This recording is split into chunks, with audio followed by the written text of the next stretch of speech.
bracket busted? Start fresh each round and compete for your chance to win a trip to the 2019 Final Four. Play round by round now. For the sixth time since 2009, Jim Boeheim is leading Syracuse into the second weekend of the NCAA Tournament. This year's run could end up being one for the ages for Syracuse, the final team to earn an at-large bid to the NCAA Tournament. Starting in the first four as one of the most debated bubble teams in the field, the No. 11-seeded Orange beat Arizona State, TCU and now Michigan State, 55-53, to set up an all-ACC Sweet 16 battle with Duke in the Midwest Regional Semifinal. The high-powered Spartans, the region's No. 3 seed, were slowed to Syracuse's pace and suffocated by the zone defense, shooting 25.8% from the field and going through long stretches without a field goal. All Syracuse had to go was hang around long enough to be close late in the game, and the Orange got it done, grabbing the lead in the final 5 minutes, hitting free throws and getting stops to hold off Michigan State. Jim Boeheim had not met fellow Hall of Famer Tom Izzo in the NCAA Tournament since going head-to-head in a classic Sweet 16 matchup in 2000. In that game, the Spartans battled back from an 11-point second-half deficit to win en route to a national championship. The fact that two coaches with so much NCAA tournament experience don't run into each other more frequently is odd, and added to the intrigue of Sunday afternoon's matchup. Boeheim Syracuse teams are difficult to prepare for because of the commitment to an aggressive brand of zone defense, but the consistency of Boeheim's entire belief system is truly the rock of the Orange's postseason success. It extends beyond the defense, and into his decisions with rotations and late-game scenarios. When up 3 late in the game, Syracuse will always foul. There's no feel our decisions made on the fly. At Syracuse, the plan is in place and will not be adjusted. We are always going to foul in those situations and it's always worked for us, Boeheim said after the game. I've seen too many guys when the guy makes a 3 and it goes into overtime. That stubbornness allows for confidence in times of high stress, like the NCAA Tournament.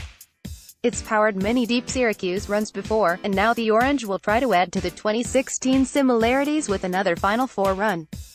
That year Syracuse had to beat Virginia to win the region. This year it'll take a win against another ACC rival, Duke. 4 more things to know. Note about Syracuse's big upset of the Spartans. 1. Syracuse is the 4th team to make it from the first 4 to the Sweet 16 since the expansion to 68 teams and the launch of the first 4 in 2011. Only 4 teams, including the Orange, have made it all the way to the Sweet 16.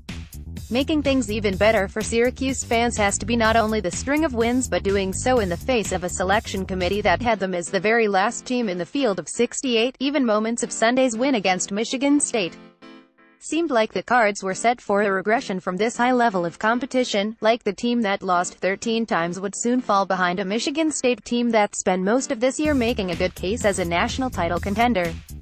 Syracuse battled through its own case of poor shooting from the field and foul trouble, but overcame it all to become the second No. 11 seed to make the Sweet 16 this year. 2.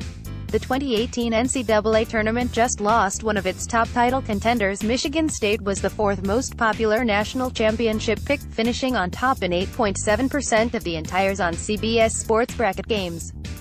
A whopping 87.9% of entires had the Spartans advancing to the Sweet 16, followed by a near 50-50 split, 48.3%, 45.8%, with Duke advancing to the Midwest Regional Final. But beyond the bracket stats is also the loss of a 30-win team that had every look of a squad that could go on a run and win it all in the NCAA Tournament.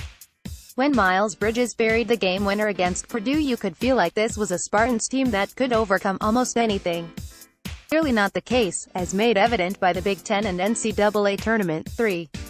Michigan State's long, exhausting season has concluded. It wasn't just the loss of a title contender, but also the conclusion of the season for one of college basketball's most talked about teams. Michigan State tied to the FBI investigation and a review of how assault allegations have been handled within the Spartans' entire athletic department.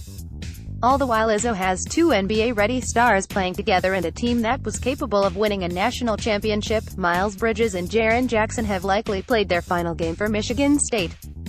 There was one final press conference after the loss, but Izzo will now fade from the headlines for a few weeks while the rest of the college basketball world focuses on the rest of the tournament.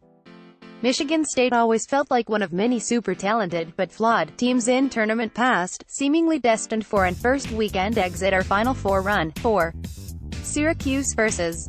Duke. Scouting report favors the Blue Devils. The early Las Vegas line has Duke listed as a 10.5-point favorite against Syracuse. The two teams played once in the regular season, in Durham, and the Blue Devils won 60-44. Recent results seem to suggest it could be close, with Mike Krzyzewski only holding a 5-4 advantage all-time against Boeheim and Syracuse winning of 2 of the last 3 meetings. If Duke decides to